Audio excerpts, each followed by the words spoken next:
Glock 36, 45 caliber. I'm going to shoot around a little bit with that today. Also, a little J-frame 38. I like these two calibers. I think these are two of the best calibers ever created. They're just very, very classic calibers. 38 Special and the 45 ACP. I mean, as far as American calibers, these are it. These are classic, and I love them.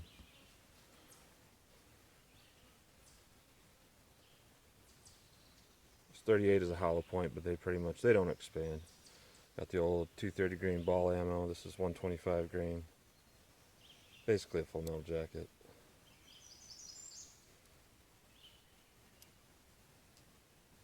And I'm going to see what I can do with them. 7 yards, J-frame, and the Glock 36.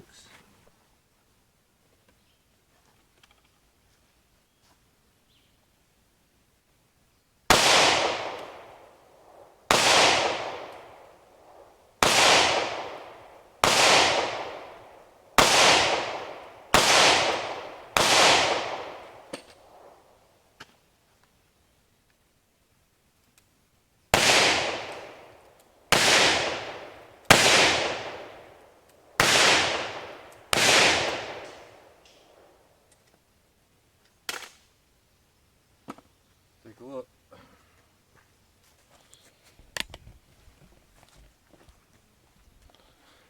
Still getting used to that Glock, but I'd say it shoots well for me, just quickly popping them off.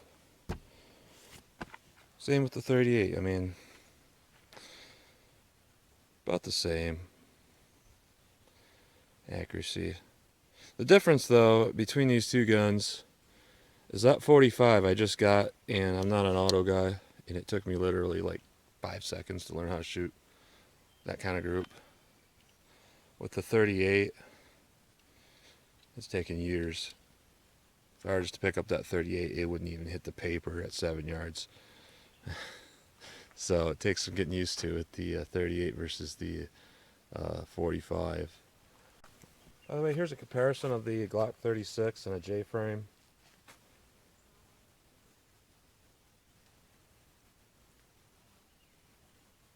They're pretty close to the same size. I mean, the Glock is definitely blockier. It's not as comfortable to conceal it, but they're not a huge difference in size there. All right, I'm gonna shoot them again. This time I'm gonna slow it down, see if I can do a little bit better. Ammo in this 45 is Lax ammo, or LAX. It's they're a remanufactured company, but this particular batch I bought they're brand new, but they're plated bullets instead of jacketed. So, and same thing with these 38s. These are ones I loaded myself. 38 Special plated bullets. So see what I do if I slow it down a little bit.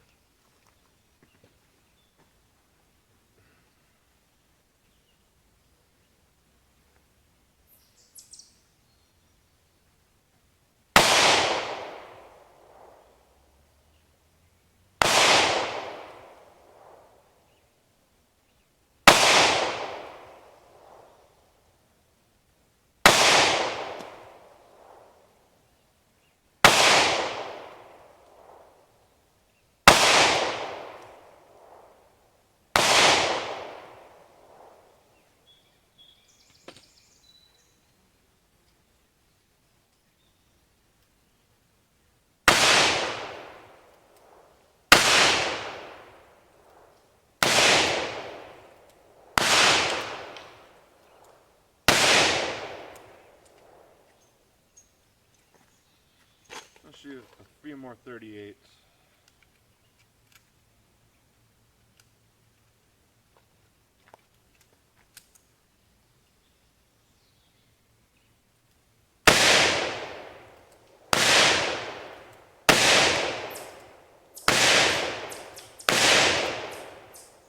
J-frame is still difficult to hit stuff with.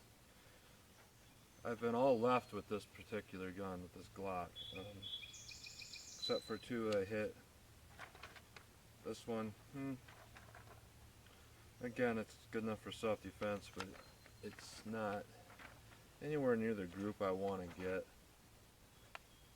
But again, I mean, this Glock, this is no experience whatsoever with automatics, and I'm highly experienced with the 38, yet I'm still shooting the Glock better. That's just kind of cool. Alright, there's my steel plate. I'm going to be back about 25 yards, and I'm going to shoot at that with my 38. Then I'm going to switch to shooting at the 45. See if I can hit it and see what the difference is and how that's going to be knocked around with the 38 versus the 45. So here I go. Do the 38 first. Again, this is about 20 to 25 yards.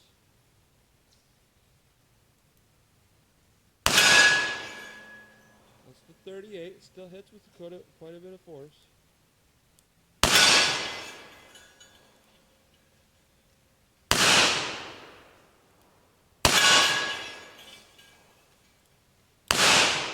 Okay, that thing kind of dropped down a little bit.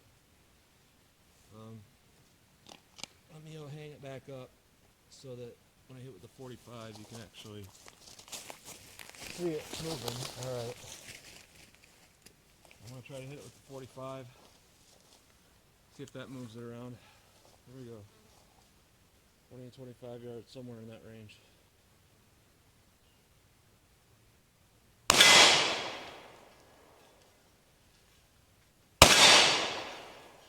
Wow.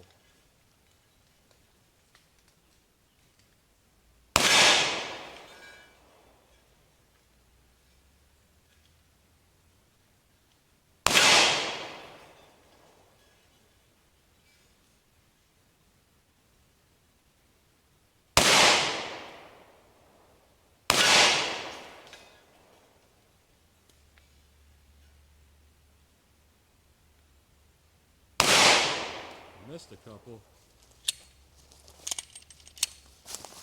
That 45, I think it was going to bend it in half that time. 38 though, it surprised me. It did hit with more force than I thought it would have. But I mean, what can you expect though? 38 special, you know, the average 38 special, which is, I mean, you're shooting, you know, it's about 200 foot-pounds. These particular 45s are about 320 foot-pounds of energy, so not a huge difference in energy, but bullet weight, big difference. And I can see a bunch of dents up there that weren't there before, and that's got to be from the 45. So. Alright, it's a piece of steel.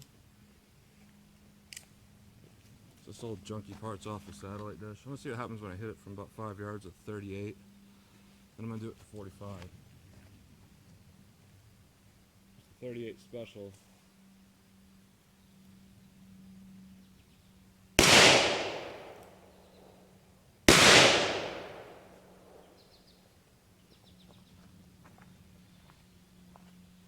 Knocked it down after a couple hits.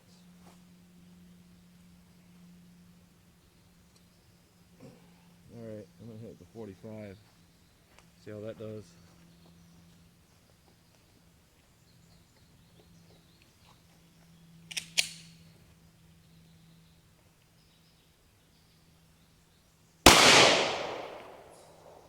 Yeah, that didn't stand much chance.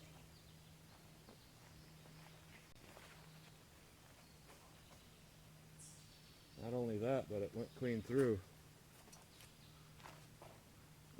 I can see where I hit with the 38. There's a dent at the bottom. This right here, 45, went right through the thing. Let's see what the difference in recoil is with 38 if I don't brace it. Just limp wrist it.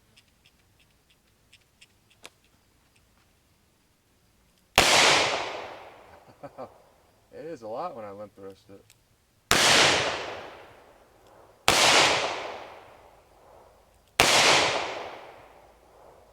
That actually hurts. Alright, I'm going to limp wrist this one. See how it recoils and see if it functions.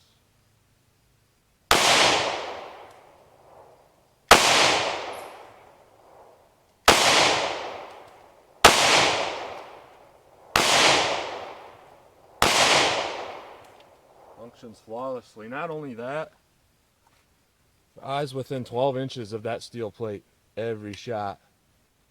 As soon as those sights lined up and I tapped that trigger. With the 45, I actually see the bullet moving, and it was within 12 inches of that plate every single round, and it functioned. The 38, I saw some about 7 or 8 feet to the left of it, to the right of it, so that 38's not the easiest gun to shoot, that's for sure.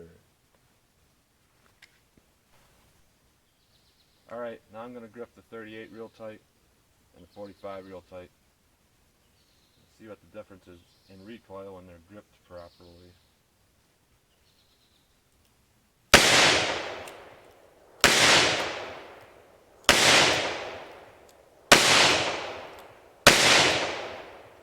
Virtually none. That's the weird thing about this little airlight thing. It's 10 ounces, 11 ounces.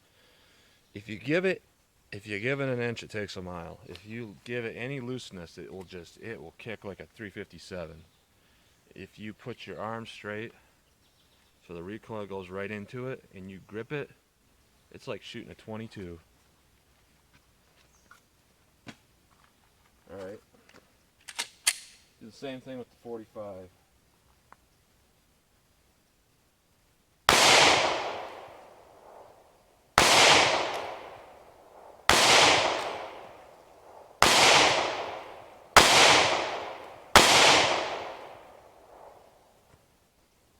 It's different. It's not more, it's not less. It's just different. More springy. But certainly not a lot of recoil whatsoever. I've watched videos of guys talking about this Glock 36 and the amount of recoil, and they're kind of bitching about it. I'm thinking, oh my gosh. I don't want to be a YouTube gossiper, but man, those guys are wussies. Me and my buddy, we shoot 44 magnums right and left. 300 grain 44 magnums. He got the 460 magnum, and we're shooting 454s, 460 magnums, 50 rounds in a row. I mean, we're having a good time. Boom, it's fun, and we're shooting all day like that. And we go to shoot his 40 and 357s and stuff, and this is like child's play. So the Glock 36, 45 ACP having a lot of recoil. Forget about it. Forget about it. It doesn't have any. I mean, it's a good shooter. So, in my opinion, I'm gonna do a little first-person shooting. Got a log down here. 38 and 45 at it. Let's see what we get. Back up probably 7 yards. So I'll see what it'll do to the dirt and stuff around it.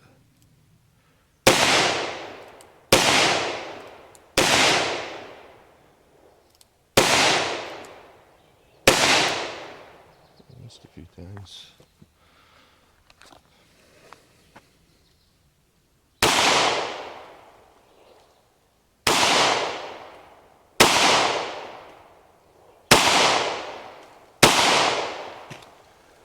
Tore it up a couple times with those 45s. They hit hard. Right there, it just chewed it right up.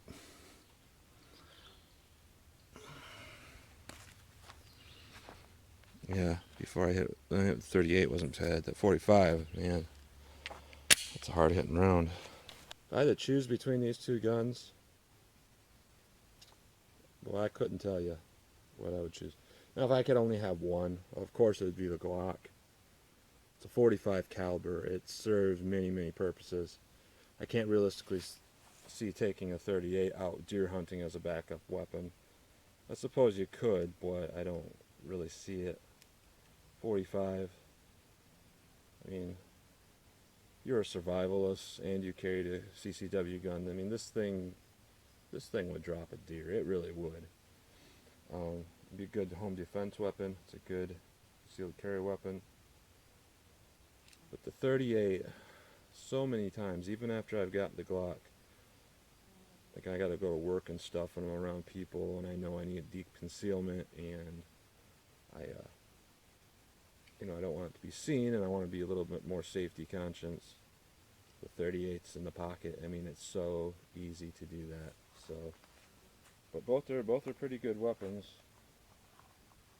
I like them both. So, more shots. I'll do one-handed. I'll brace it hard to 38.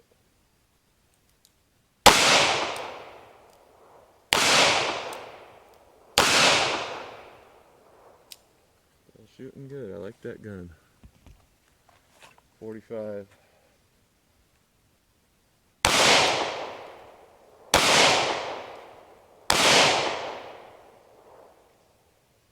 Recoil is about the same to me. So, yep.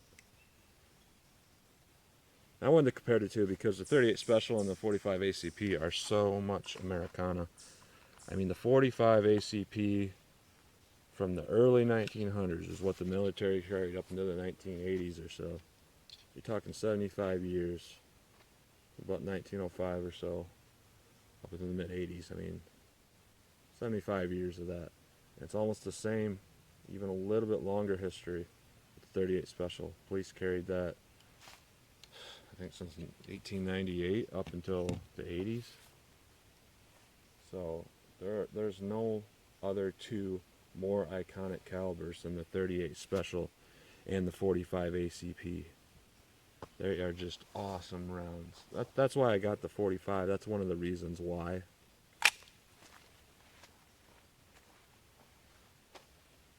I'll compare these right here. 38. You can see the big difference in the diameter there.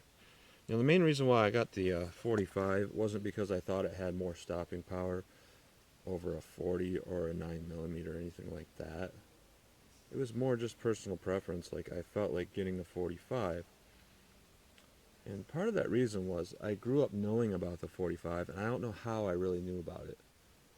I remember right around 1992 or something, I was like 12 years old, and I somehow remember knowing that my pellet gun I had, it was like a Benjamin Sheridan where you'd pump it 8 times. It was a really powerful pellet gun for the time. And it would fire a pellet at 800 feet per second, a little 17 caliber one. And I remember knowing that 800 feet per second is about what the velocity was on a 45. I mean, this was before the internet, before people had the internet, so I don't even know how I knew that at 12 years old, but I knew it somehow. So, just since then, the thought of 800 feet per second, it felt like it was within my control. And I've always liked a bullet where you can actually see the bullet moving a little bit sometimes. It just feels like you got a good control of it. And it's the exact same thing with that 38 Special. I mean, you're talking in the 800 feet per second range oftentimes with 38 Special. It just seems like it's very predictable, the predictable rounds to me. And sometimes, I would shoot 9mm, I'd shoot 44 Magnum and 357 Magnum. These are very high velocity rounds that break the sound barrier. And even though there's not really any scientific proof to this, I could swear by it. That when you shoot a bullet faster than the sound barrier, it does something funky sometimes, where they don't always go where you're aiming. They're not as predictable. That's just been my experience. I should like heavy 40 caliber. I've never really owned a 40. I've shot a couple of them. But there's just something about the classic 45 and the 38 Special that really stands out in my mind as two of the best cartridges. And I'm always an old school guy, so a lot of you guys that saw my purchase of a Glock, and all I ever shoot is revolvers, you guys are thinking, never would have thought. Well, a Glock doesn't have all those safeties on it, and I got it in such a classic old caliber that it was old school enough for me to accept having a Glock. So I say one thing though, when I carry the Glock, I don't feel undergunned. I feel safe. I really do. When I carry this, I carry it more as a statement of I have a permit to carry a weapon and I want to exercise that right every day. That's where the 38 comes into play. And I can hit what I want with it. And if it came down to it, I had to defend myself. I think it would work. But it's certainly not something that I would say, oh, this is my main weapon. I want to go armed with that if I'm going to get into a gunfight. No, this is where I take just to exercise my rights. I take it with me to exercise my rights. And I hope that I never have to use it, because if I had to use it, what's the chances of me getting out alive, 50-50. That's worth that Glock 45. Yeah, it's only 7 rounds in the gun and 6 more in a backup mag. It's very accurate, and it is a 45. So, unless this perp terrorist is wearing body armor, a 45 is going to shut him down. That's just what I think in my head. A 45 is, it's, when they expand properly, they're as big around as a 12 gauge slug.